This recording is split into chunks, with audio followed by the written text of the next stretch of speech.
Living in an RV and why. So half of my career, well, scratch that. I'm a software developer, and for half of my career, going on 28 years now, uh, I was a contractor. So I would do like a year contract here, year contract there, and between, well, when my contract ended, sometimes it was easy to get another contract right away, and sometimes it took a while, and it always stressed me out. I mean, I knew I was going to get another contract, but it just took longer sometimes than I wanted it to. So you'd have to really save up a lot to pay the bills. Um, I'm out in California, and everything's so expensive here. I'm sure everybody in California watching this will know, and people outside of California, don't come here. You're gonna want to leave. It's ridiculous. So I wanted to find a way to have my expenses cheaper, and just not stress out so much when my contract ends. In retrospect, I should have just got a full-time job and just stayed with it instead of jumping around. But I learned a lot, met a lot of people, so it was a good experience. Um, anyways, there was an RV park down the street, or a few miles down the freeway, and I went and checked it out. And it's a really nice place. I mean, it's not like 8 Mile, you know. If you know, you know. Um, it's got a couple pools, tennis courts, um, just laundry, showers if you don't want to shower in your own RV. It's really nice. Security. I mean, it's the nicest place within hundreds of miles from here. So I decided to give it a try, and I've been living here probably for about over 7 years now, and I'm gonna go over some pros and cons over the years, what I like and what I don't like, what I love and what I hate. um, so, so the pros, it's like I just said, it's a lot cheaper than an apartment. Even a one-bedroom apartment here in California, at least the city I'm in, I'm sure it gets even more expensive in other cities, is probably around $2,000 to $2,200 a month. Actually, one bedroom, probably $2,500 a month. A studio is probably $2,200 a month. So that's ridiculous. So yeah, so I bought an RV, not an RV. Well, it's a travel trailer, um, and so I pay $1,500 a month, and in the summertime it goes up $100. I think it's probably for electricity because everybody's running their air conditioner. Um, so $1,500 or $2,500, and I have two kids. So a two-bedroom apartment, you're talking $3,000 a month. A three-bedroom apartment, you're talking like 3,500, 3,800. I mean, do the math. It's ridiculous. And I decided I'm not going to be paying rent like that when I can. I needed a better place to live, cheaper place to live, not better. Because I had a really nice condo, but I was renting there too, and the rent would always go up, and it was just, yeah. So, anyways, a few of the pros. Obviously, I just said it's much cheaper than a house or an apartment. There's fewer repairs to worry about. I mean, I can fix anything, and I have fixed everything that's went wrong, and hardly anything's gone wrong. I mean, you don't have to worry about replacing your roof.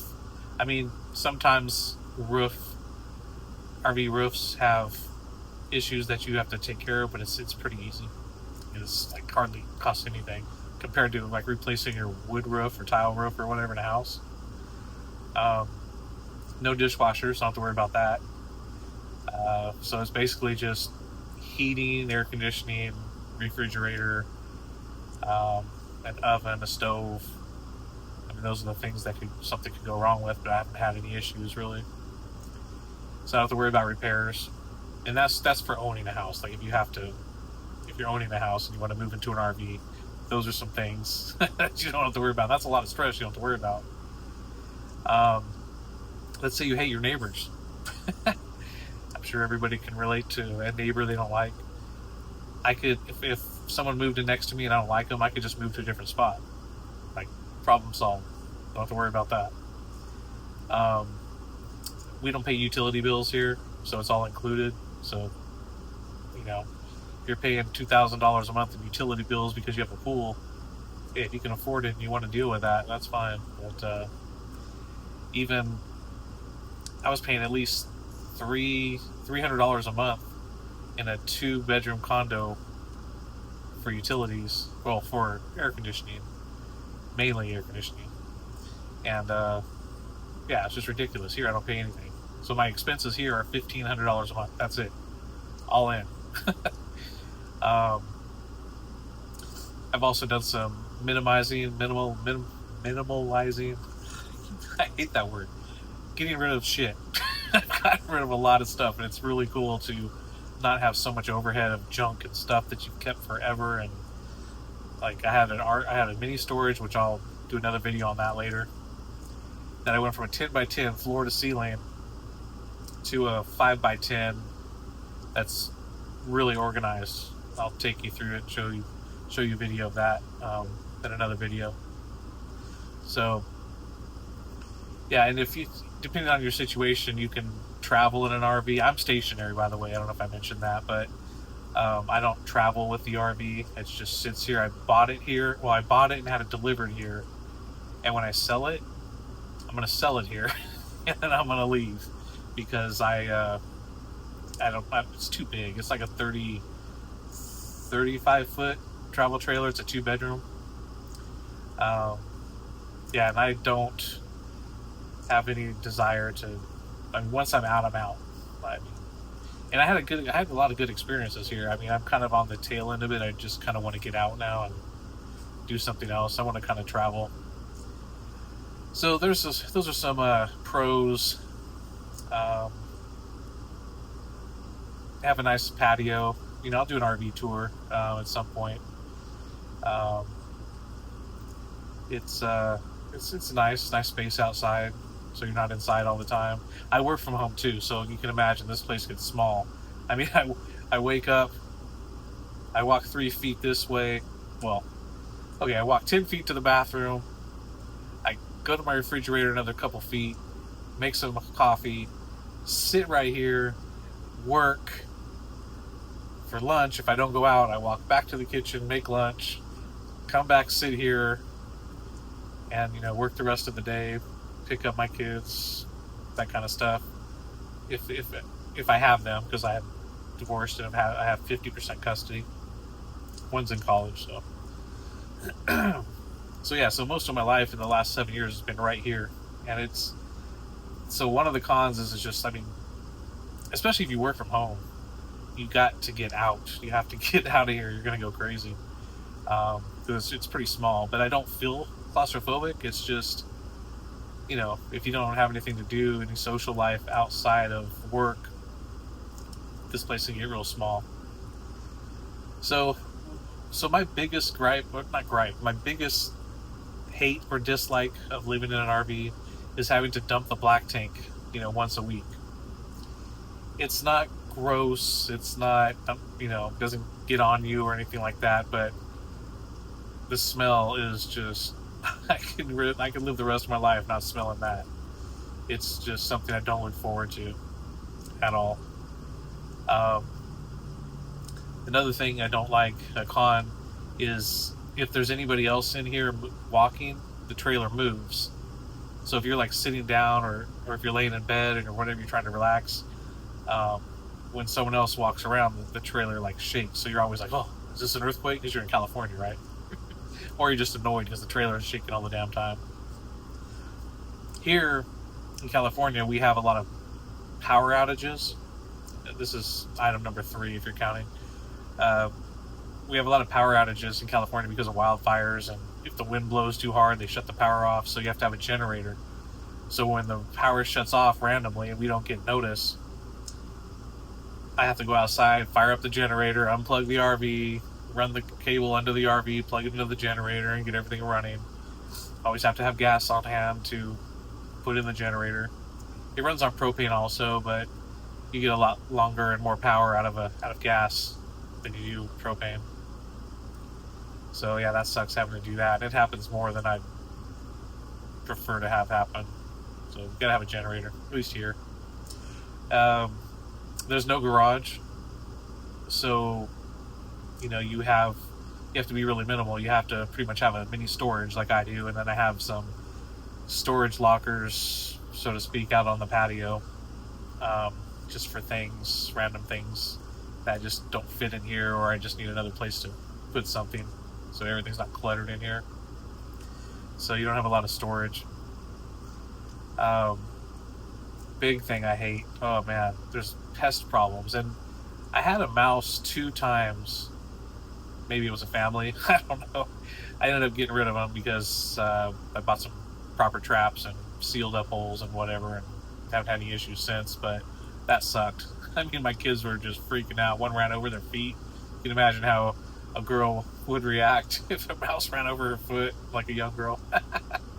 That sucks. So yeah, but big thing, ants. Oh my god, ants. I always had ants. Like, just when you think you get rid of them, you see one or two, walking around or crawling around, whatever, and they're the ones that are out looking for something, looking for a score, so they can tell the whole freaking colony to come in here and start grabbing all the shit and taking it out, eating it, whatever. So I have like a lot of traps that I put down, and in about a day they're gone. So you always win the battle, but you never win the war, so to speak. So pests, ants and spiders. Like some spiders, oh man, I hate spiders. I'd rather deal with a snake than a spider. But yeah, so there's some nasty looking spiders here. I don't think they're venomous or poisonous or whatever, but they're nasty looking. I mean, I don't want one on me. My girls definitely don't want one on them. And then in the summertime, my air conditioner, this thing has 2 bedrooms, 1 air conditioner, and it's all ducted. That 1 air conditioner is 15,000 BTU, and it's not enough in the summertime when it's like 100, and basically anything over 80 or 90. This 1 air conditioner will not cut it. It will be miserable in here. So I put an air conditioner, a window air conditioner, like right in front of me where I work. It's like right there. And then I put one in my kids' room, so they have their own air conditioning and like a heater in there, so they're all self-contained as far as their comfort level. But without these 2 extra air conditioners, forget about it. Unless you like to be hot, I love the meat locker status in here. I mean, when it's like 105 outside, I can get it down to about 65 in here with the 3 ACs, but with only 1 AC, it'd probably be 90 in here. It's ridiculous. I'm sure it depends on the RV you have, but mine and several other people around here I've talked to, yeah, it's not comfortable with one. And in the wintertime here, it's not bad because California winter is nothing. I love the wintertime. It's perfect all the time, but summertime sucks for heat in here. Another thing I don't like is, depending on, like I said, I touched on your neighbors. Like, if you don't like your neighbors, you can move. But I've been in my spot right here for like 7 years or 6.5 years. So I don't want to move my place because I like it here. So if someone moves on either side of me, and they're loud and inconsiderate, it just sucks because you got to deal with it. I mean, you complain and whatever. And I've had one person I couldn't stand, man. We almost got into it. And anyways, they ended up moving him away from me, thankfully. But yeah, these walls are thin, so if you're not respectful and understand that the walls are thin, it's a problem, because stereos, like the bass comes right through. People outside your window on their patio, they're talking and having a good time. But it comes in here, and if you like your neighbors, you don't care, right? If they're really good people, you really like them. It doesn't bother me that much. because I like them, so I'm not like hating them plus their noise. So, um, yeah. Uh, let's see. Oh, and one of the other big things is I don't like how small the shower is, the bathroom. Um, I'm a big guy, and I had to modify my bathroom to, put one of those shower curtains rods that kind of curve out, so you can kind of have more space inside. And it was a tub, and I turned it into just a basin, like a flat basin, like so shower, no tub. And it came out really good, but still, it's small. It's a pain. Um, oh, and plus, I forgot to mention, for the shower, if you buy the RV that you just buy, you're going to get about 10 or 15 minutes tops of hot water. And then you got to wait like 20, 30 minutes for it to get hot. So you got to get in there, shower quick, wet down, soap up, rinse, get out, or you're going to be in a cold shower. So I put a tankless hot water heater. That was like one of the biggest wins here. So I could be in the shower for as long as I want. My kids love it because it's just like a house. Just stay in there as long as you have propane, which propane lasts forever. So they can have long hot showers. So that's like a game changer. I'd recommend that for sure. But otherwise, that's why it's a con, because you don't get any kind of shower time if it's just a standard RV hot water heater. And that's about most of the cons. I'm sure I could think of other things. The rent goes up here every like $100 a month, $100 every year. It's ridiculous. I don't know. I started out here $900. Now it's like $1,500, $1,600 in the summertime, and then after the summer they drop it back down to $1,500 or the $100 less, and then come January, it's $100 more. Now from then on out, so it's $1,500 at the beginning of the year this year. Then it's summertime $1,600. Then summer's over, it'll be $1,500, and then January it'll be $1,600 until the following summer, which will go up to $1,700. They do that every year, so that's annoying. But as much as you get pissed off at that, here at least, it's still $1,000 plus cheaper than living in an apartment or house. So those are some things to think about. If you're thinking about moving into an RV. Overall, it's a great way to save money. Like, I've saved a ton of money being here, and I would do it again if I had to go all the way back after my divorce. I probably would have bought a house, and then my rent wouldn't keep going up. It'd just be the same, right? But I didn't think I would be in California this long, and so yeah, you can't tell the future.